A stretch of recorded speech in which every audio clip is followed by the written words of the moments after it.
Nos últimos dias, Virgínia Fonseca tem ocupado boa parte das discussões na internet. Concorda comigo? E ao acompanhar toda essa polêmica, outra Virgínia me veio à mente. Virgínia Leone Bicudo, uma mulher que precisou lutar para ser reconhecida em um tempo em que ser vista, escutada e legitimada era um desafio muito maior. Isso me fez pensar numa pergunta que me atravessou profundamente.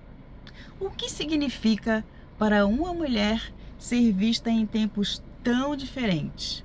De um lado, Virgínia Fonseca, uma das figuras públicas mais observadas da cultura digital brasileira.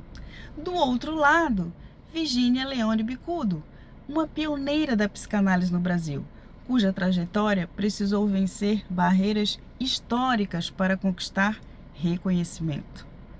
E talvez o contraste entre essas duas mulheres diga muito menos sobre elas e muito mais sobre a forma como a nossa cultura olha para o feminino. Não se trata aqui de comparar histórias, muito pelo contrário, mas de refletir sobre o que duas formas tão distintas de visibilidade podem nos revelar sobre o nosso tempo. E pensar nessas duas Virgínias me levou a uma outra pergunta.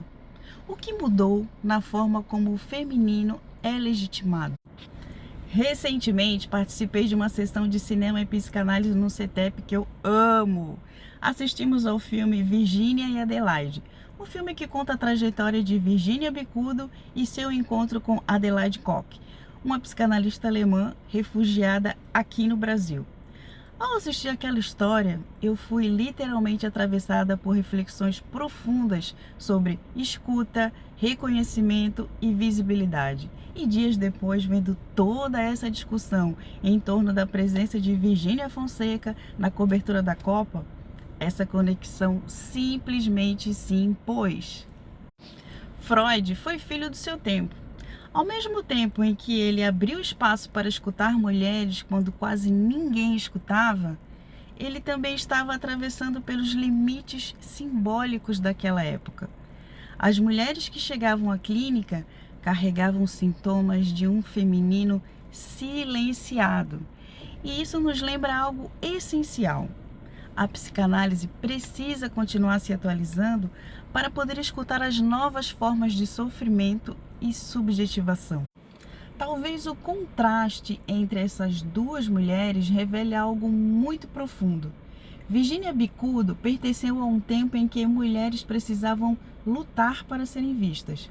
Já Virgínia Fonseca pertence a um tempo em que certas mulheres vivem sob o excesso de serem vistas.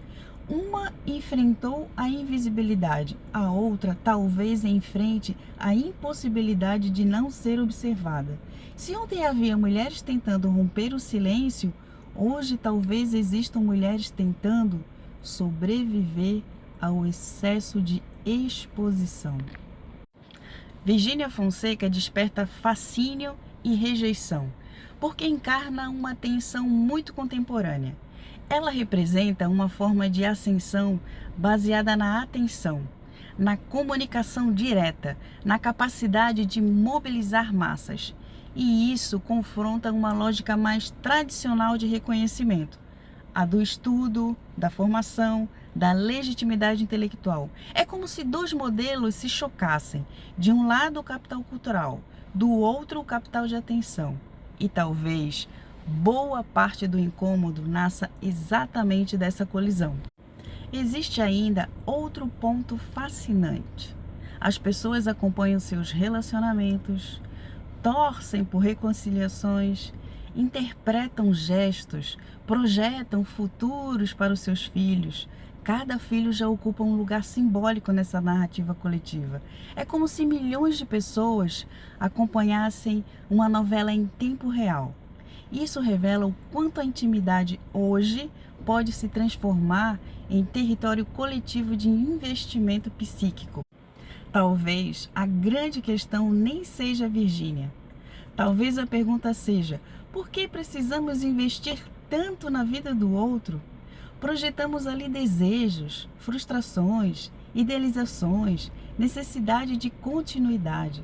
Narrativas interrompidas geram angústia e o psiquismo busca fechamento, busca sentido, busca espelho.